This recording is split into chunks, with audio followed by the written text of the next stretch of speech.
Hello ladies and gentlemen, and welcome to my channel. This is another video from Caleb S. Holmberg. Today we're going to be talking about this. This is the Hyperkin Admiral controller for the N64. Nintendo 64 for any of you who don't know. This is a wireless controller for the Nintendo 64. Something that's not all that common. They're making a lot more wireless options nowadays for the N64, but still not too common to see something wireless. Usually, most people use. Well, I can't say this. I can say this for myself, but most of the controllers I have are wired.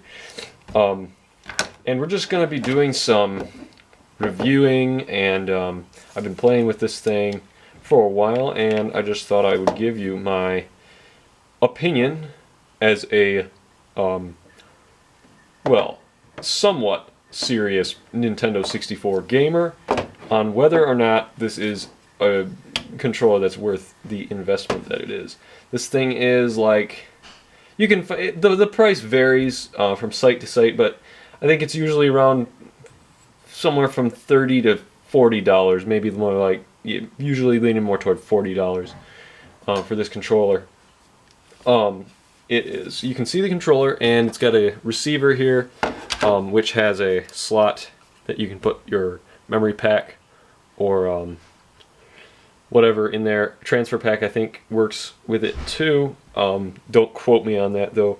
It also has a mini SD card slot there, micro SD card, where you can use this to transfer save data from the Nintendo 64 memory pack to the to an SD card, which is an interesting feature. I can't see myself using that feature all that often. I actually really haven't used it at all, which is why I'm not really going to be explaining it in depth in this video. If you buy this controller, the instruction booklet will tell you how to do that. And so this plugs into your N64 just like any other controller. So that's the receiver. I guess we're doing that first. And also, if you're playing it on an N64 console, you want to make sure this switch here is set to CM. That's console mode. Is that upside down? Can't tell. Yes, it is. But if you can't see it, okay, there you go. CM. It's got to be on CM for console mode. TM means transfer mode. That's the mode for when you transfer. But I said I wasn't going to go in depth with that, so I'm not going to go in depth. So here's the controller.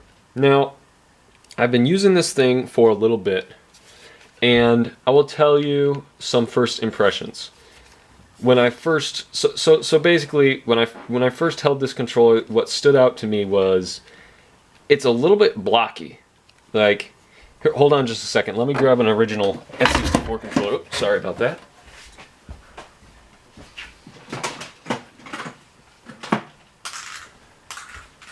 So, I have an original Nintendo 64 controller. Okay, I guess I can't say it's like the original because it has replaced joystick, which I understand that some of you are not a fan of. But if you don't like that, that's not a problem. You don't have to replace the joystick. I'm not gonna judge you if you don't. That's your prerogative. None of my business. But I digress. So this controller, there's no beating, in my opinion, the original N64 controller for the N64. If you're gonna play the N64, in most situations you want to start with the original, because my kind of, I guess, slogan when it comes to controller selection is, if you can, go with the original. Whatever the console the games were designed to be played with, whatever console the games were designed to run on, play it like that if you can. If you can't, if you'd rather not invest that much time and money, you could look for an emulator with completely legally downloaded ROMs. Make sure you don't like download them from the internet, which you can do very easily, but I do not recommend it. It is extremely easy to do, but it is not exactly legal. But theoretically, you could. They're out. The ROMs are out there. You can do it, but I'm not endorsing that in any way. I would say, if you want to get into N64 or any really console gaming, find the original console if you can. and the original controller. But that was a huge rabbit trail. I'm trying to talk about this controller right here and how it compares to the original. So it's not nearly as comfortable in your hand as the original. It's the you can, if you look at it, you'll notice there's, well, I guess you can't really see it very much, but there's definitely not as much, it's just not quite so smooth. It's a little more, it just feels blocky. There's really no other way to put it. And it's not as smooth. The plastic feels kind of, what's the word? It almost feels powdery, like it's not very smooth. Whereas the original has very smooth plastic, very easy on the hands. This feels like there's a lot of friction, and it seems like it could get, I don't know, it almost feels sticky, which it's not a big deal. You get used to it, but it's not something I am crazy about. And obviously you can see that these have a very different layout. Well, in terms of like the actual shell of the controller, it has a very different layout. This is more of a modern two-prong design, which is definitely more friendly for newer gamers. You can kind of pick this up and play without needing a how-to on how to hold this controller. You're going like I remember the first time I ever played an N64, I was going like this until I learned that, oh, you can just hold it in the middle. I have no idea why I thought I was supposed to do this, just because I was so used to GameCube controllers that anyway, I keep rambling. So we're talking about this controller. I'm sorry, you'll have to bear with me. I'm a little bit I do these all completely impromptu, so if it sounds like I'm just rambling aimlessly and don't have a script, that's because I don't. Anyway, so let's move on to the buttons and controls on this thing. The materials, I guess the materials on this overall just feel kind of a step down from in quality from the original. Especially the buttons, they're a little more clicky, which I'm not a fan of clicky buttons. It's got to be, there's got to be as little effort as possible to get the button to be pressed. These take a little bit more. It's not a big deal again, but it's just an aesthetic thing, a kind of a comfort thing, which I would rather have. Rather have buttons that are easier to push down. Oh man, my one of my C buttons is getting stuck there. I'm gonna have to clean this. But anyway, I don't use the directional pad very much because I don't really play any 2D games on N64. But it seems okay. Obviously, the original is very good. I don't think there's anything better. But yeah, it seems like an okay D-pad. The joystick. So the joystick I thought was very interesting because if you look at these two, this one was a replacement. I replaced this some time ago, quite a long time ago. I actually have the video uploaded to YouTube of me replacing this joystick. But this joystick and this joystick appear to be almost exactly the same. Like, I can't feel any difference. They seem like the exact same thing. Maybe they're different. Like, yeah, I guess I can feel a little... This maybe has a little less resistance. It's easier to move. This definitely... Yeah, I guess this one does have a little more more resistance to it. So it must be different. But the cap of it sure looks like the same part. That's just something interesting I've noticed. And you've got your two Z buttons on the back of the controller, which obviously they don't. It's not like a ZR/ZL type thing. It's they are wired to the same command that goes to the console, so they do the same thing, which is, it's kind of nice. You can either press the Z button with your right finger or left finger.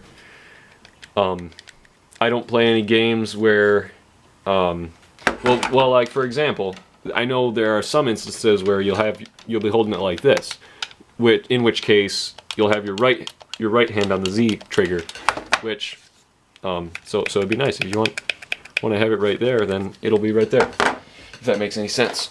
So anyway, what else did I have to say about this thing? yeah, I think that's about it. It's a little bit, it's not as aesthetically pleasing and it's not quite as comfortable, but it's okay. And it's wireless, so you can go further away from the console. That's one shortcoming that the original N64 controller had, was has a very short cable, and that was definitely a weakness there. But you can get extension cords if you want to. So let's hook up this controller and see how it runs. I was gonna do a teardown. Brought my screwdriver along, but I think I'm gonna have to do that in another video. But sometime when I have prepared a little better, because I haven't taken this thing apart and I don't want to be going in blind-eyed. So, I'm gonna, as always, pop in our Mario 64 and give this thing a whirl. Alright, so I've got Mario 64 running, and to pair this controller with the receiver, hold on, let me turn this down. You just have to really just press a button, and it should connect. Yep. So once these blue lights on both the controller and the receiver stop blinking and just turn solid blue, it's connected. But again, that's in the instruction manual. If you buy this, you will learn how to do it if you read the instruction manual, like I highly recommend you do. So let's start the game. I will press start to play. Alright, so I'm going to try and see, yeah,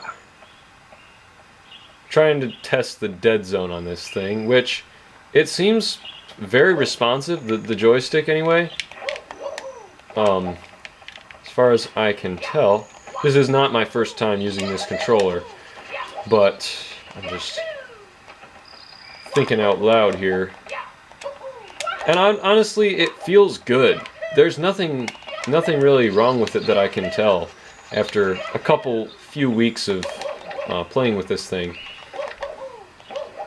Not straight, mind you. I don't play video games for a couple weeks without sleeping and eating. In case any of you were worried about that.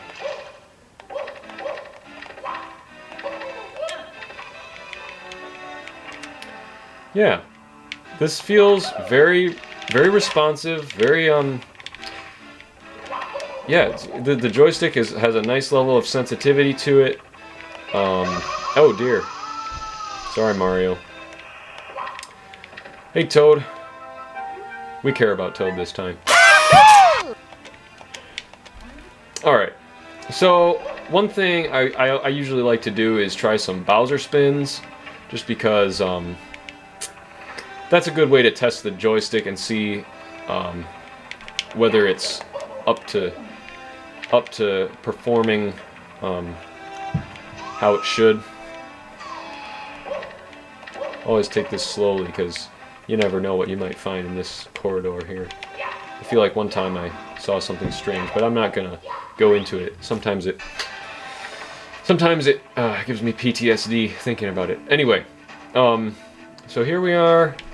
I'll see if I can get to it. I'm not a pro gamer after all, and if any of you out there, speedrunners, are watching me right now, you're probably absolutely dying laughing seeing me play this. Oh, yeah. Alright, and there I go. Yep.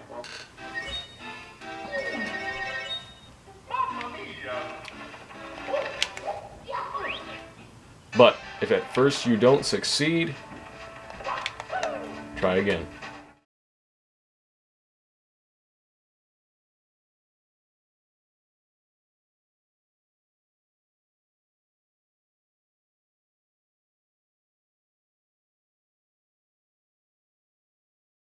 Alright, so here we get to Bowser. What's up, Bowser? Alright, let me spin you around a little bit. Oh yeah, I picked the second Bowser level. This is going to be interesting. Ah man, I always stink at this. I stink so bad. But what can I do other than my best? Hey. Hey, buddy. Oh. Got too close to him. I know Bowser doesn't like people getting too close to him. Naturally, neither do I. Can't blame him for that, but Mario's gotta save the princess. He's got things to do. Oh.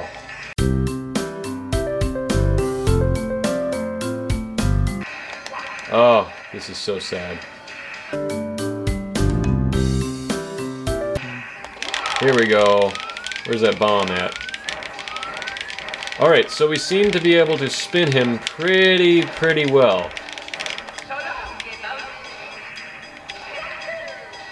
There he goes. Alright, so yeah, that works pretty good.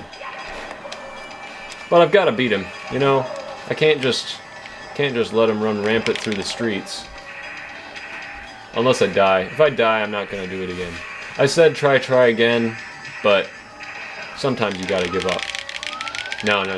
Don't listen to me. Alright.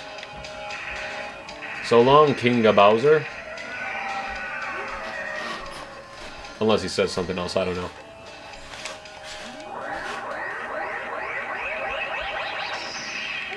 Give me that key. Hey.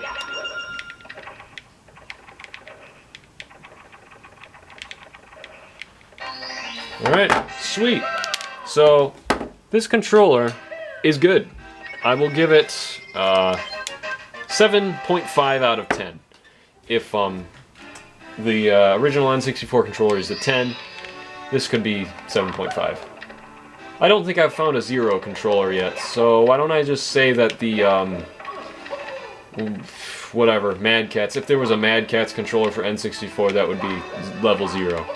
Anyway, I hope you've enjoyed this video, hope it's been insightful.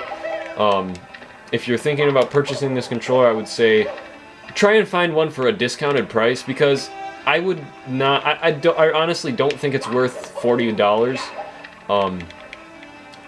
For the quality that it offers, but it's wireless, and I understand that wireless technology, Bluetooth, I think it's Bluetooth. I think you can actually pair this up with a PC or like any Bluetooth device. I've tried it and have been unsuccessful, but I didn't exactly read the manual. Anyway, I hope you have enjoyed this video. I already said that, but I do. Hope you have found some sort of help if you are considering buying this controller. Like and subscribe if you liked this video and want to see more of this type of content.